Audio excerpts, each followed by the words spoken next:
Assalamualaikum warahmatullahi wabarakatuh. Jumpa lagi dulur. Tetap semangat, tetap di pojok hukum.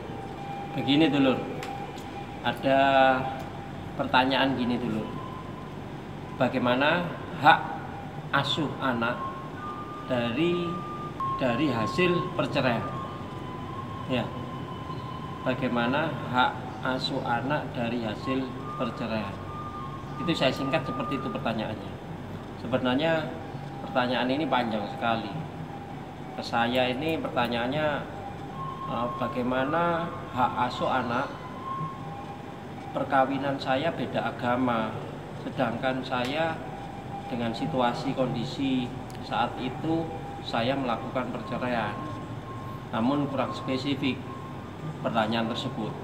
Karena apa? Saya belum tahu yang bertanya ini agamanya apa saat itu. Sedangkan pasangannya juga agama apa. Kan mengatakan beda agama, beda dengan satu agama. Begini. Sekarang saya garis bawahi saja dulu.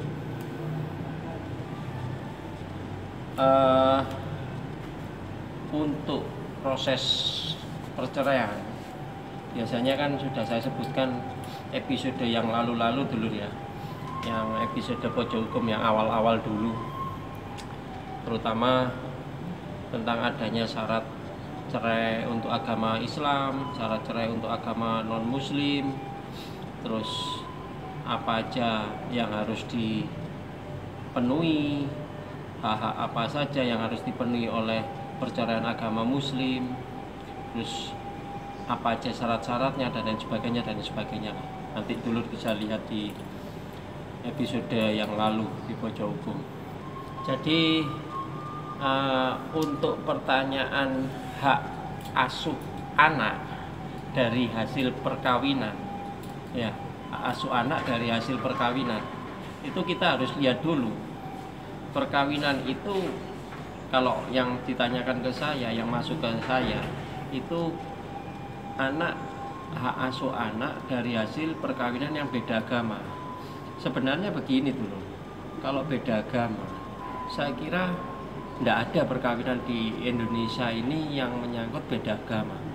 Kalau mungkin di luar negeri, di Belanda atau di Jerman atau di mana mungkin bisa ya, agama Hindu dengan agama Islam atau mungkin apa, tidak ngerti saya. Yang jelas kalau di Indonesia yang saya tahu itu perkawinan hanya satu agama.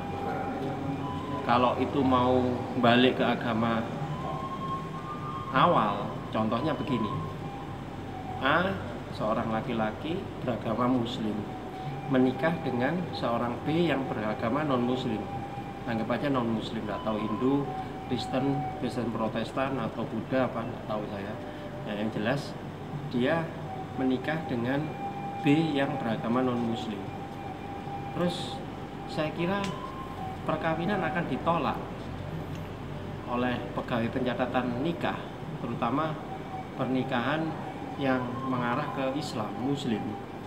Contohnya begini. Seorang laki-laki menikahi seorang perempuan, perempuannya non-muslim. Dia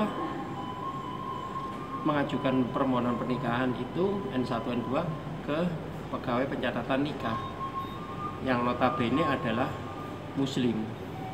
Nah, sedangkan itu pasti ditolak, agamanya si calon Islam apa non muslim, kan tanya seperti itu. Kalau non muslim harusnya si istri, calon istri harus pindah ke agama muslim atau dia istilahnya mu'alaf, baru dia bisa menikahkan atau baru si wali nikahnya bisa menikahkan kedua belah pihak.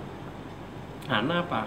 Dalam pernikahan itu diatur dalam kompilasi hukum Islam ya, atau Undang-Undang 1 tahun 74, terutama tentang pernikahan yang memang satu agama, kecuali kalau pernikahan yang beda agama, sama-sama bukan non-muslim, Kristen dengan Kristen Protestan dengan Kristen Katolik, dia menikah, A dengan B menikah, itu pasti dicatatkan di catatan sipil atau di gereja yang telah ditunjuk, yang telah disepakati, seperti itu. Nah, sedangkan kembali lagi ke pertanyaan awal tadi, hak asuh apa dari pernikahan yang beda agama? Saya kira seperti itu susah ya untuk dijawab, karena apa? Beda agama bagaimanapun juga tetap tidak ada istilahnya untuk melangsungkan pernikahan. Intinya kan seperti itu, ya toh? Beda agama melakukan pernikahan, saya kira tidak mungkin, di mana-mana tidak mungkin. Kalau toh ada, pasti awal waktu pendaftaran dulu mesti menikahnya sama satu agama, kecuali mau murtad, mau mualaf, mau apa dan lain sebagainya, bisa saja hanya untuk menikahnya saja, untuk yang beragama muslim atau sama-sama satu agamanya, catatan sipil dan lain sebagainya. Jadi saya kembali lagi kepada, saya anggap pernikahan ini sama-sama satu agama. Kalau sama-sama satu agama, saya bisa menjelaskan begini dulu. Kalau sama-sama satu agama, otomatis si anak dari hasil pernikahan tersebut, apabila orang tuanya terjadi perceraian atau perpisahan, ya, atau gugatan perceraian sudah diputus atau belum diputus atau masih proses persidangan, biasanya hak asuh adalah ke ibunya, kecuali ini pernikahan yang muslim, sama-sama muslim, dia mengajukan gugatan cerai, atau si laki-laki mengajukan gugatan cerai talak dengan istrinya yang dahulu notabene adalah seorang non muslim, sedangkan sekarang dia muslim, terus mempunyai anak 2, anaknya masih di bawah 12 tahun. Setelah itu dalam perjalanan waktu pernikahan dia terjadi perselisihan, akhirnya tidak bisa dibendung, mengajukan, si laki-laki mengajukan perceraian. Saat mengajukan perceraian, si perempuan ternyata pindah agama, balik lagi ke agama yang lain, agama dahulu dia anut, seperti contoh saja agama non muslim, agama Kristen.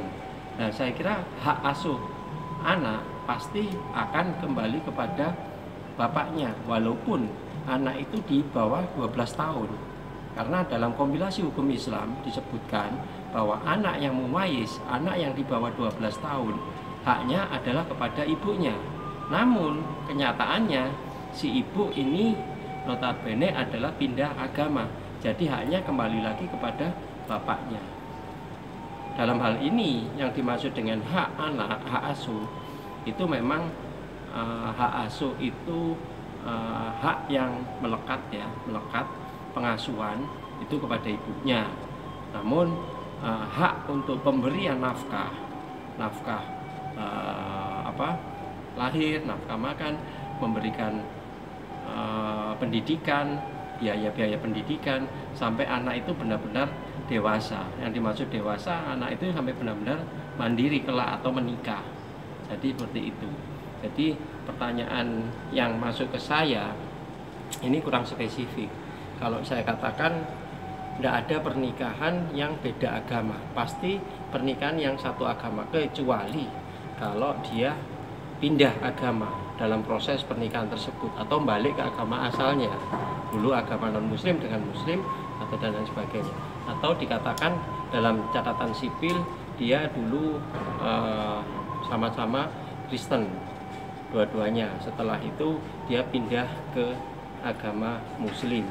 Nah, itu haknya adalah hak catatan sipil, biasanya hak tetap mengacu kepada Undang-Undang 1 tahun 74 tentang perkawinan, yaitu mengacu kepada hak di mana anak itu melekat masih di bawah 12 tahun, ya tetap hak ibunya, kecuali kalau anak itu sudah dewasa lebih dari 12 tahun, bisa memilih mana hak ibunya atau ikut ke bapaknya, seperti itu, ya. Jadi bisa mengajukan gugatan yang namanya gugatan hak asuh. Saya kira seperti itu dulur. Kalau kurang jelas silakan dulur tanya di kolom komentar atau langsung ke WA saya. Seperti biasanya 083 830 673557. Oke dulur, jangan lupa selalu klik tombol lonceng dan like, subscribe, share, dan juga Apabila dulur ada pertanyaan-pertanyaan ringan, silakan di kolom komentar. Tetap semangat, tetap belajar hukum, selalu ikuti di Pojok Hukum. Sukses luar biasa Pojok Hukum. Wassalamualaikum warahmatullahi wabarakatuh.